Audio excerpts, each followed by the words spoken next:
La sombra de la herejía, el inicio de la caza de brujas. En el gélido amanecer de 1484, los ecos solemnes de las campanas de la Basílica de San Pedro resonaban sobre Roma, impregnando el aire con un peso tangible. Dentro de los muros venerables del Vaticano, el Papa Inocencio VIII, conocido en su tiempo como Giovanni Battista Cibo, se hallaba inmerso en informes inquietantes provenientes de Alemania. Estos documentos, plagados de acusaciones perturbadoras, narraban historias de hombres y mujeres tildados de herejía y brujería, acusados de conspirar con las fuerzas del mal para subvertir la fe cristiana. Sentado en su silla tallada en madera, con la espalda encorvada por los años de poder y tensiones, Inocencio examinó las cartas una por una. Las paredes de su estudio estaban adornadas con estantes de libros encuadernados en cuero, textos sagrados y mapas que demarcaban los dominios del cristianismo. La tenue luz que se filtraba a través de las vidrieras proyectaba un mosaico de colores sobre la figura del Papa, quien sostenía en sus manos un documento particularmente alarmante. Había sido enviado por dos inquisidores, Heinrich Kramer y Jakob Sprenger, cuyas palabras ardían sobre el pergamino, describiendo una amenaza creciente que, según afirmaban, amenazaba con devorar el alma de Europa. Según sus informes, las fuerzas del mal habían hallado aliados en las mujeres, quienes, corrompidas por su fragilidad innata, se dedicaban a la hechicería y a pactos demoníacos. Estos inquisidores aseguraban que estas brujas eran responsables de enfermedades, cosechas arruinadas y la desobediencia a la autoridad de la Iglesia. Inocencio frunció el ceño mientras su mirada recorría la descripción de los supuestos actos heréticos. Con cada palabra, el peso de la responsabilidad se volvía más tangible sobre sus hombros. Dos fuerzas luchaban dentro de él: por un lado, la imperiosa necesidad de proteger la cristiandad, de erradicar cualquier amenaza a la fe; por el otro, una punzada de inquietud. ¿Eran estas historias una mera exageración, impulsada por el temor y la superstición más que por hechos reales? A su alrededor, los cardenales y asesores discutían en voz baja, casi reverencial, pero con una intensidad que llenaba la habitación. Entre ellos estaba el cardenal Bartolomeo, un hombre corpulento con una mente aguda y una lengua afilada.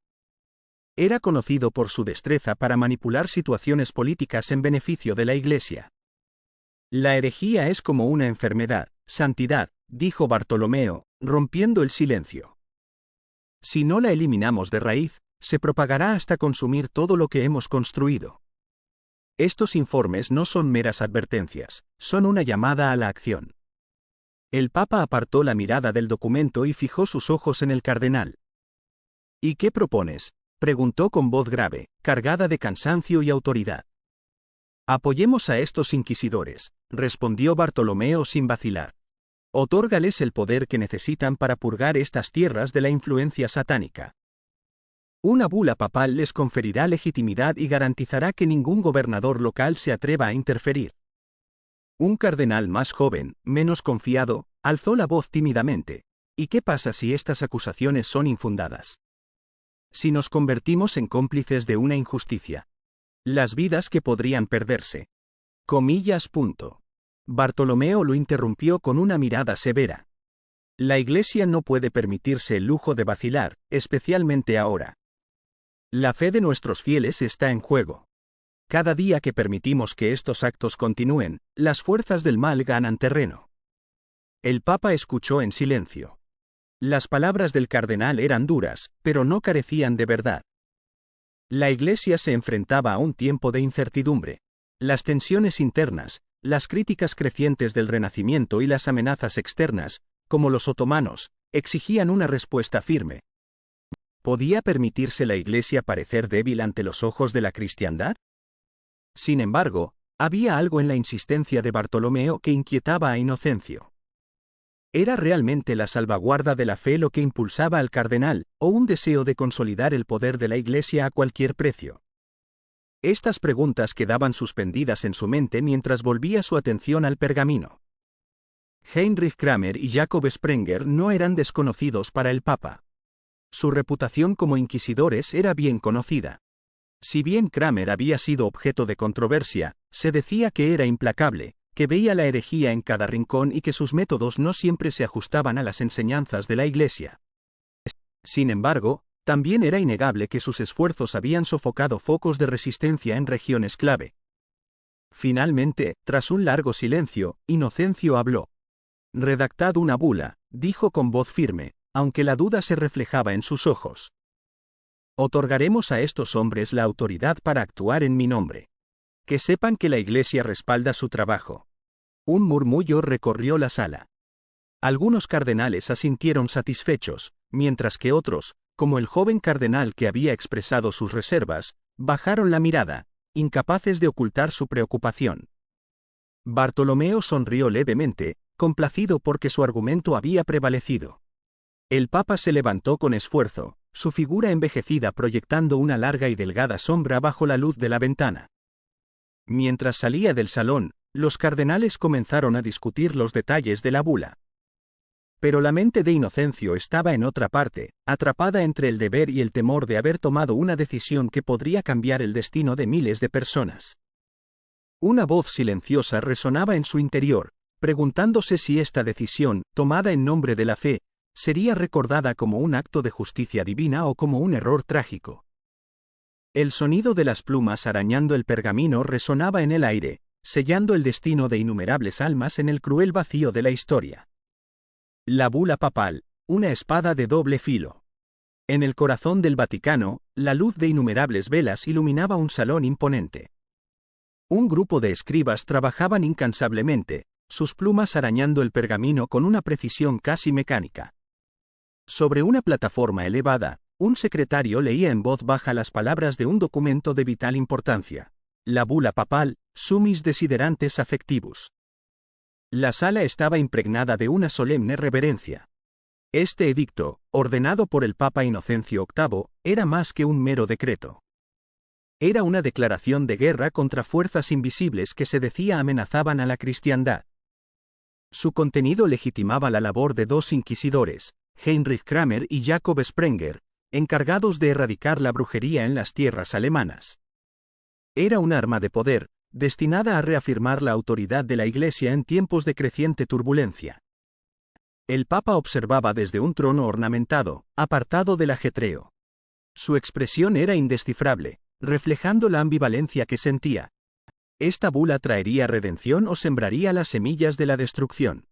El cardenal Bartolomeo, siempre alerta, se encontraba a su lado, con una mirada satisfecha. Había sido él quien había convencido al Papa de la necesidad de este acto, y ahora, con el documento casi terminado, sentía el peso de su victoria. Su santidad, dijo Bartolomeo, rompiendo el silencio, su voz suave pero firme, con este documento, la Iglesia no solo enfrenta al mal, sino que también reafirma su lugar como la única guía verdadera de la cristiandad. Inocencio asintió lentamente, pero su respuesta fue silenciosa.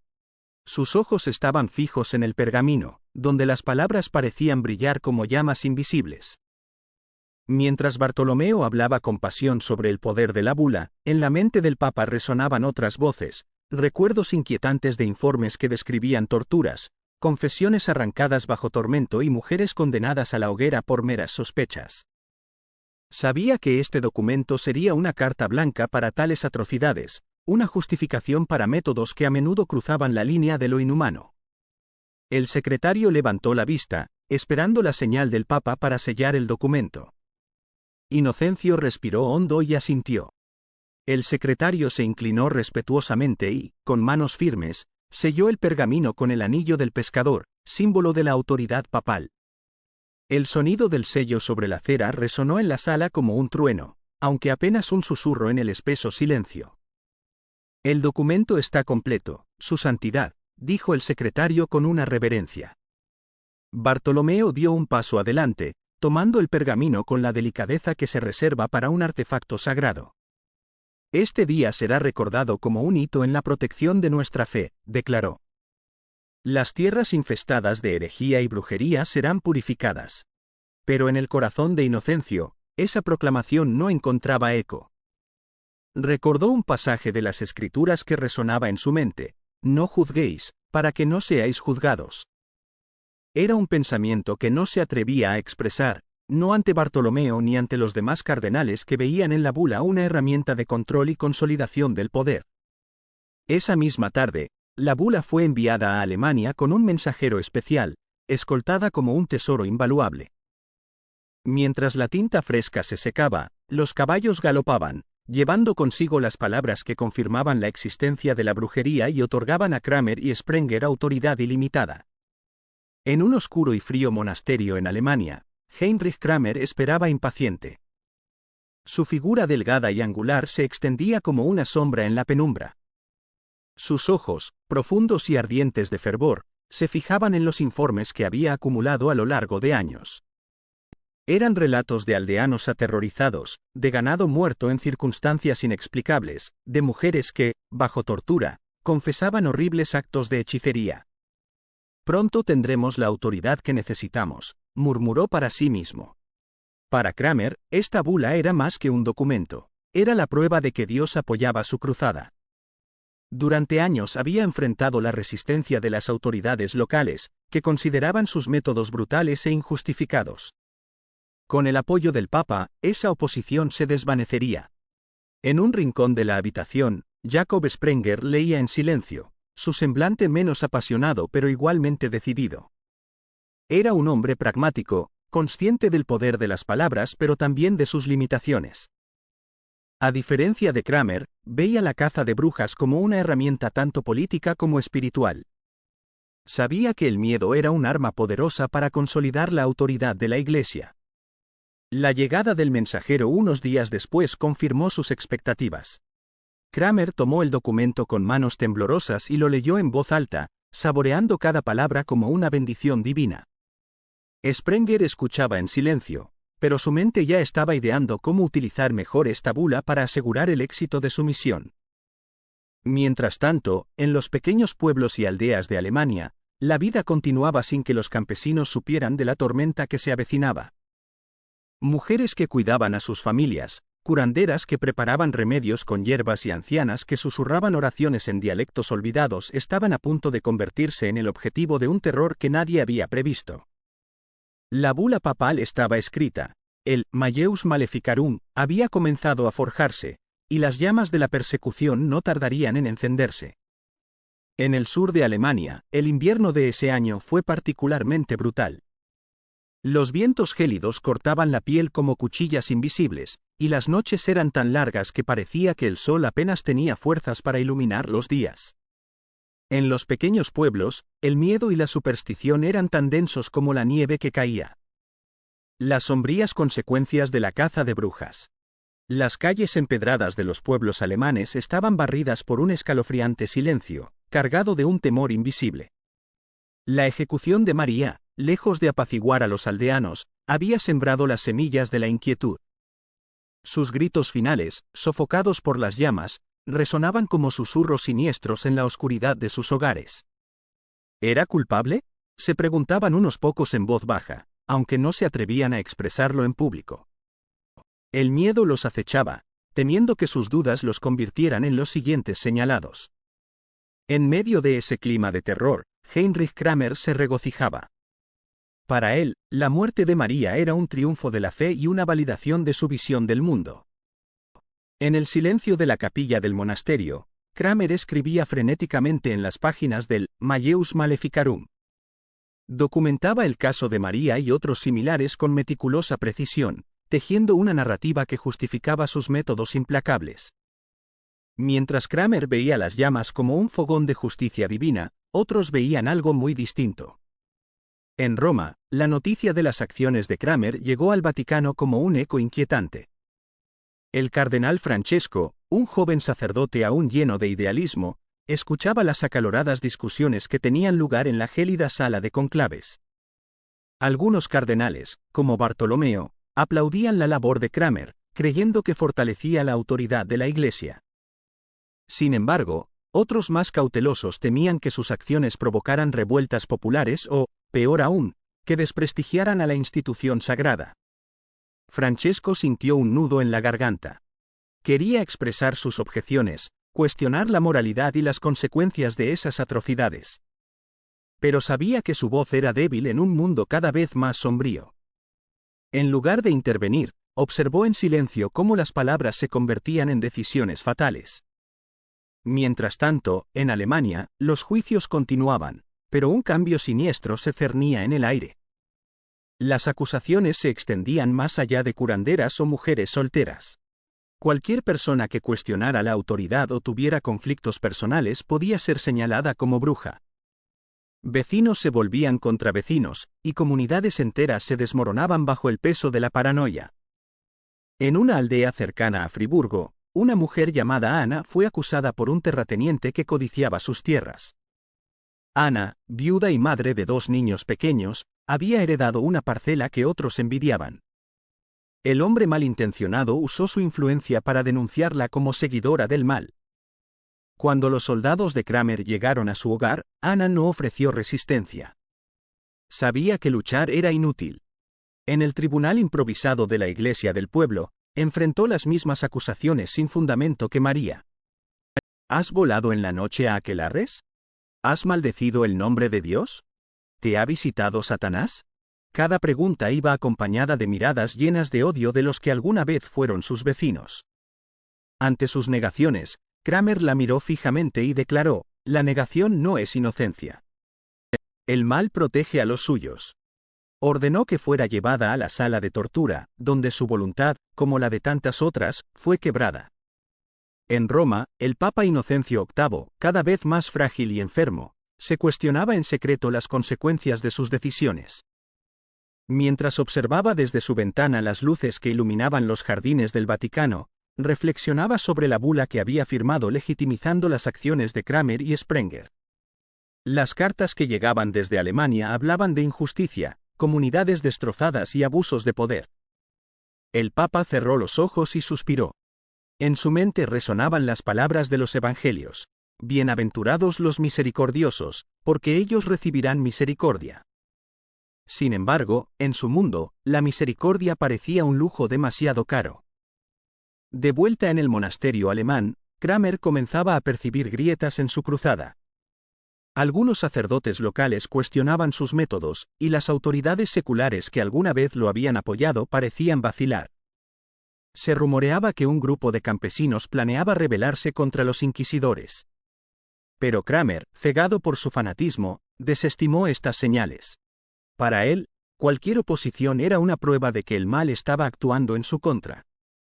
Redobló sus esfuerzos, llevando su mensaje a nuevas tierras y ejecutando a cualquiera que se interpusiera en su camino. La hoguera de Ana fue solo una más en una lista que crecía cada día. Sin embargo, algo en su ejecución dejó una huella indeleble. Antes de que las llamas la consumieran, dirigió una mirada a la multitud que no estaba llena de miedo, sino de un desafío silencioso. Fue como si en ese último instante se negara a rendirse por completo al terror que la rodeaba. Esa mirada, aunque breve, dejó un eco en el corazón del joven sacerdote Francesco. Aunque nunca la había conocido, la historia de Ana llegó a sus oídos. Y en ese momento, Francesco supo que no podía permanecer en silencio ante las atrocidades que se estaban cometiendo en nombre de la fe.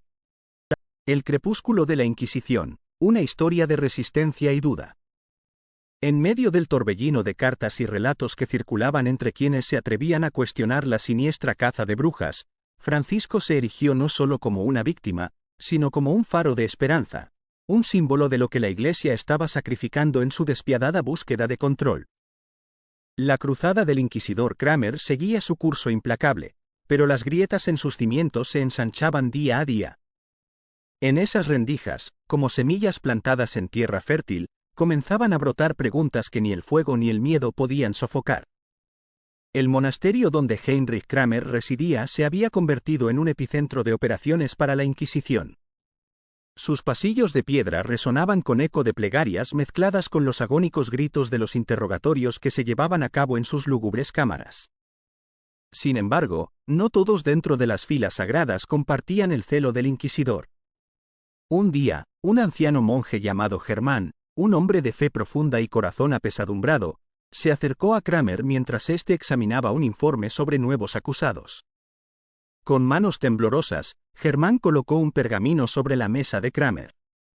Era una carta anónima, un testimonio de la creciente preocupación entre los sacerdotes locales por los excesos de la caza de brujas. La misiva no mencionaba nombres, pero hablaba de cómo la justicia divina no debía ser un arma de temor y manipulación. Kramer tomó la carta con indiferencia y la leyó en silencio. Cuando terminó, se levantó lentamente y miró a Germán con ojos gélidos. El enemigo es astuto, dijo finalmente. Incluso dentro de nuestra propia iglesia, sus susurros pueden sembrar dudas. Quien escribió esto es un títere de Satanás. Sin decir más, arrojó la carta a las llamas rugientes. Germán retrocedió horrorizado y abandonó la habitación rápidamente. Mientras tanto, en Roma, las tensiones también alcanzaban su punto álgido. El joven sacerdote Francisco había estado recopilando pruebas sobre los juicios en Alemania, historias de víctimas inocentes como María y Ana. Sabía que la batalla que tenía por delante era de proporciones épicas. Kramer contaba con el respaldo de la bula papal, mientras que él solo tenía su conciencia y el peso abrumador de las injusticias que había presenciado. En una reunión secreta en la biblioteca del cardenal Rinaldi, Francisco encontró un aliado inesperado. Aunque Rinaldi no se oponía abiertamente a la caza de brujas, comenzaba a albergar dudas sobre los métodos de Kramer. Era un hombre pragmático, más político que devoto, pero incluso él podía ver que los excesos del inquisidor amenazaban con erosionar la confianza en la Iglesia. Francisco, le dijo Rinaldi, hombres como Kramer no buscan la justicia de Dios, sino su propia gloria. Enfrentarlo directamente sería una misión suicida. Si quieres detener esto, debes actuar con cautela. Ofreció su ayuda para recopilar más pruebas y sugirió que Francisco intentara persuadir a otros miembros del clero para que se unieran a su causa. Aunque desconfiaba de las verdaderas motivaciones del cardenal, Francisco aceptó su apoyo. Sabía que cualquier esperanza de cambiar el rumbo requeriría alianzas, incluso con aquellos que tenían sus propios intereses en juego. En Alemania, los primeros indicios de resistencia comenzaron a manifestarse. Los campesinos, cansados de vivir bajo el terror de la Inquisición, se organizaron en secreto. Grupos clandestinos se reunían en los bosques de noche, discutiendo formas de protegerse de falsas acusaciones. Entre ellos se encontraba Peter, un joven herrero cuya esposa había sido ejecutada injustamente meses atrás. Peter había jurado no descansar hasta que Kramer y sus secuaces pagaran por sus crímenes. No somos ovejas para ser sacrificadas, declaraba en sus reuniones. Si quieren llamarnos herejes por defender nuestras vidas, que así sea. Pero no nos someteremos. Mientras tanto, Kramer continuaba su cruzada implacable, ajeno a los murmullos de rebelión que se extendían como un fuego subterráneo. Pero su paranoia, alimentada por denuncias anónimas y la creciente resistencia de las autoridades locales, lo llevó a cometer un error grave. Ordenó el arresto de Elizabeth, hija de un noble influyente que había criticado abiertamente a Kramer. Aunque Elizabeth había mostrado interés en la botánica y la medicina natural, prácticas sospechosas según algunos, su acusación estaba claramente motivada por razones políticas. Su detención desató un escándalo que reverberó hasta el Vaticano. En Roma, Francisco aprovechó el caso de Elizabeth como prueba de los excesos de Kramer. Presentó su informe al Papa Inocencio VIII, destacando cómo las acciones del inquisidor estaban destrozando comunidades y poniendo en peligro la reputación de la Iglesia. El Papa escuchó en silencio, pero su rostro permaneció impasible. Inocencio, debilitado por la enfermedad y cada vez más consciente de su propia mortalidad, se enfrentó a un dilema. Por un lado, sabía que la caza de brujas había reforzado temporalmente la autoridad de la Iglesia en ciertas regiones. Por otro lado, no podía ignorar las consecuencias a largo plazo de permitir que el fanatismo de Kramer continuara sin control.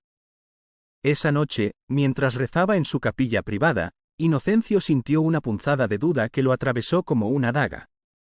¿Había sido su decisión de firmar la bula un acto de fe o simplemente un movimiento político para proteger su legado? La respuesta, si es que existía, se escondía en el silencio que envolvía la habitación. En los meses siguientes, la resistencia a Kramer se hizo cada vez más fuerte. Peter y sus aliados lograron liberar a varios prisioneros, incluida Elizabeth, cuyo testimonio se convirtió en un faro de esperanza para los oprimidos. Sin embargo, estos actos de rebelión también tuvieron consecuencias. Kramer intensificó sus esfuerzos, convencido de que la resistencia era una señal de que se enfrentaba al mismísimo diablo.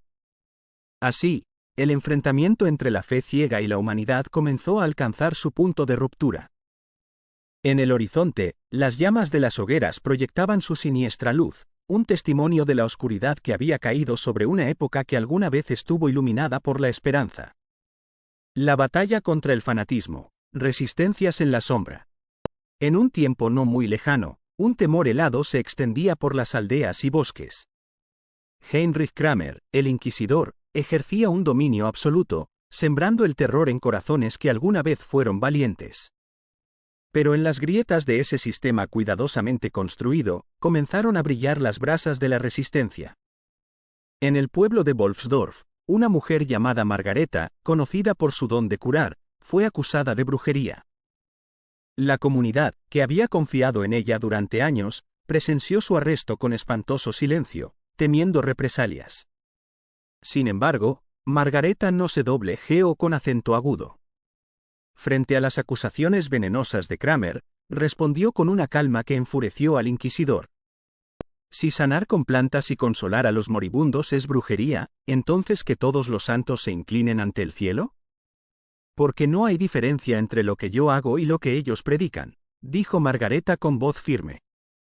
Sus palabras resonaron como un desafío directo a Kramer y a la Inquisición en Roma. Mientras tanto, en Roma, el Papa Inocencio VIII recibía noticias cada vez más preocupantes sobre los acontecimientos en Alemania. Su salud menguaba, y el peso del poder y las intrigas políticas lo mantenían encadenado. Sin embargo, Francesco, un joven sacerdote horrorizado por los excesos de Kramer, se infiltró en una reunión de los cardenales. Con cartas y testimonios, Francesco pintó un cuadro desgarrador de torturas y ejecuciones. Lo que está ocurriendo no es justicia divina, es un festín de crueldad disfrazada de piedad, declaró. Cada día que permitimos que continúe, manchamos la santidad de nuestra Iglesia.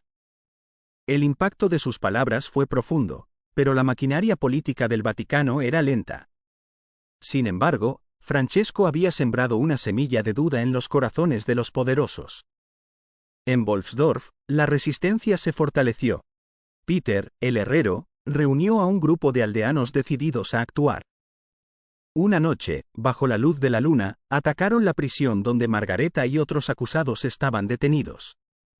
La lucha fue feroz, pero los aldeanos salieron victoriosos, liberando a los prisioneros. Esto es solo el principio, declaró Peter, herido pero desafiante. Si quieren guerra, tendrán guerra. Las noticias del rescate llegaron a Kramer, quien interpretó el acto como una declaración de guerra. Ordenó redadas masivas e intensificó su vigilancia, pero su obsesión por el control comenzó a erosionar su apoyo. En Roma, el Papa Inocencio VIII, enfermo y atormentado por el arrepentimiento, convocó a Francesco a una audiencia privada. El sacerdote describió las atrocidades que había documentado, suplicando al Papa que actuara. El Papa escuchó en silencio, su rostro marcado por el cansancio. Al final, pronunció unas pocas palabras sombrías. ¿Crees que es posible detenerlo después de todo lo que hemos permitido? Francesco no respondió, pero abandonó la cámara con una mezcla de impotencia y esperanza. Sabía que el camino por delante era incierto, pero la resistencia había echado raíces. Las sombras seguían danzando, pero ahora las llamas de la resistencia ardían con fuerza. El fanatismo de Kramer se enfrentaba a la humanidad de aquellos que se negaban a ser silenciados. La batalla había llegado a un punto crítico, y el destino de innumerables vidas pendía de un hilo. La resistencia contra la oscuridad. Las brasas de la resistencia comenzaban a arder, iluminando la oscuridad que se había apoderado de esas tierras. El poderoso inquisidor, cegado por su ira, había liberado una ola de terror que amenazaba con extenderse como un incendio forestal. Había puesto en duda a todos, desde campesinos hasta sacerdotes, e incluso a sus propios guardias. Ordenó redadas implacables en los pueblos cercanos, deteniendo a cualquiera que pudiera mostrarse simpático con los rebeldes. Para él, cada acto de desafío era una señal de la creciente influencia del mal en Roma.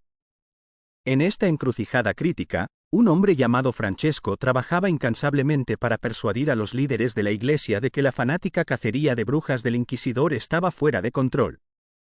Había ganado aliados, pero también se había enfrentado a poderosos enemigos que temían las consecuencias políticas de detener la cruzada. La lucha por el alma de la Iglesia se había convertido en una batalla tanto espiritual como política.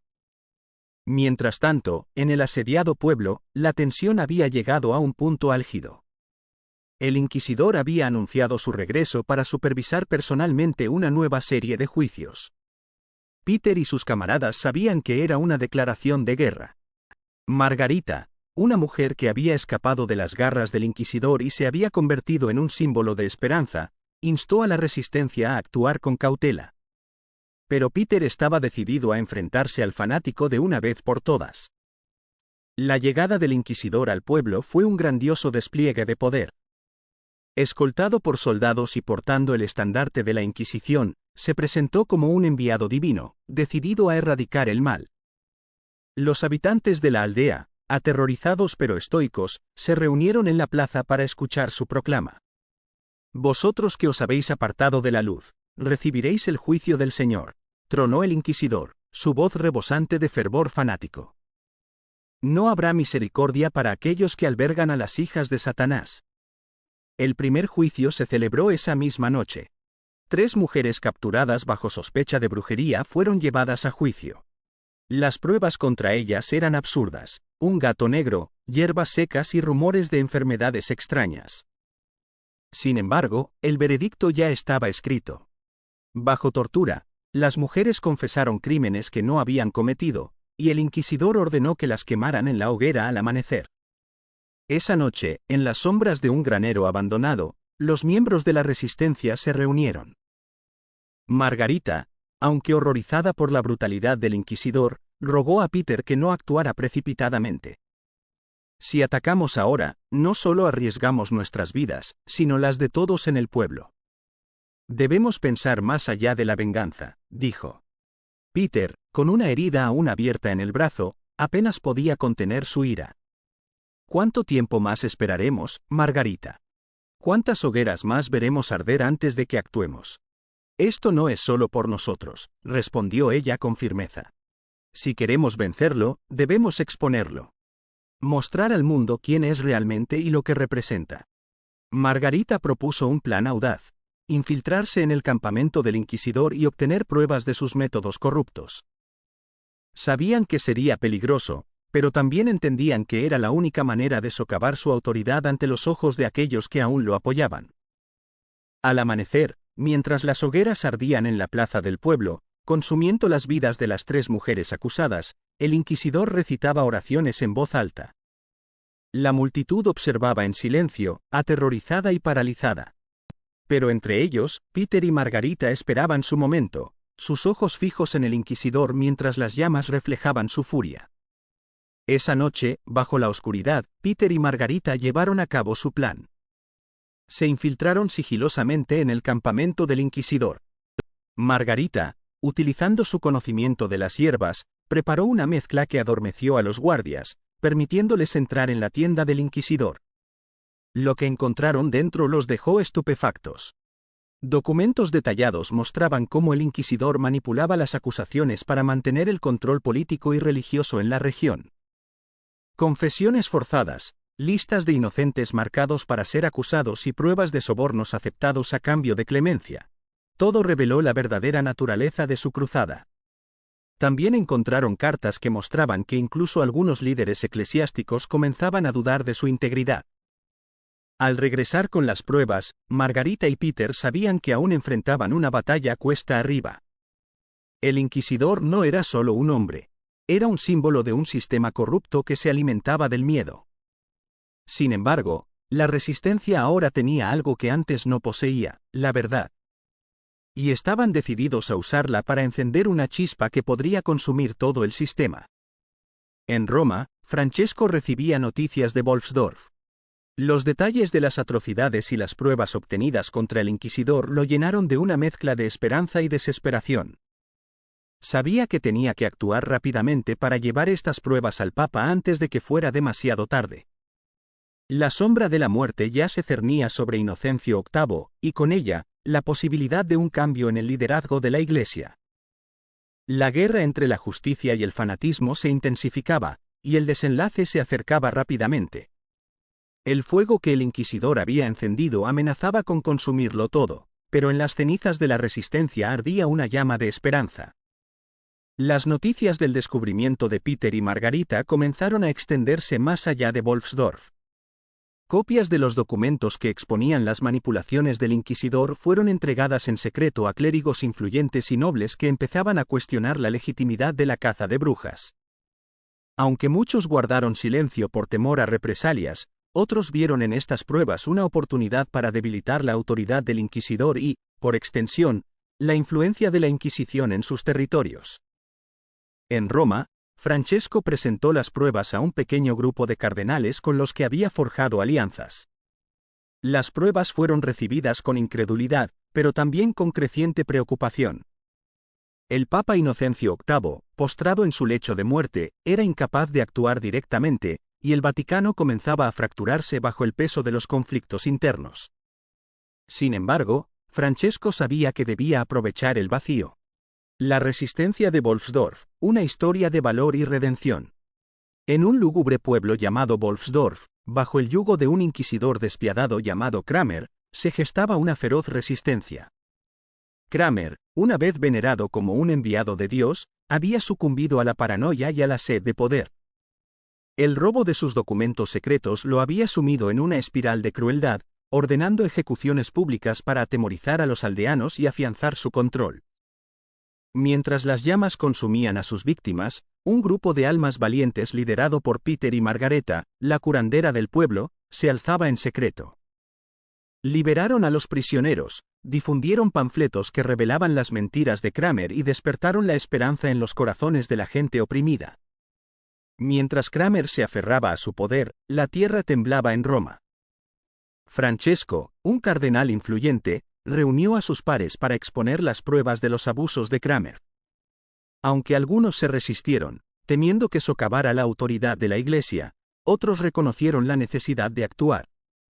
Una carta oficial, respaldada por el Papa moribundo, ordenó una investigación sobre las acciones del inquisidor.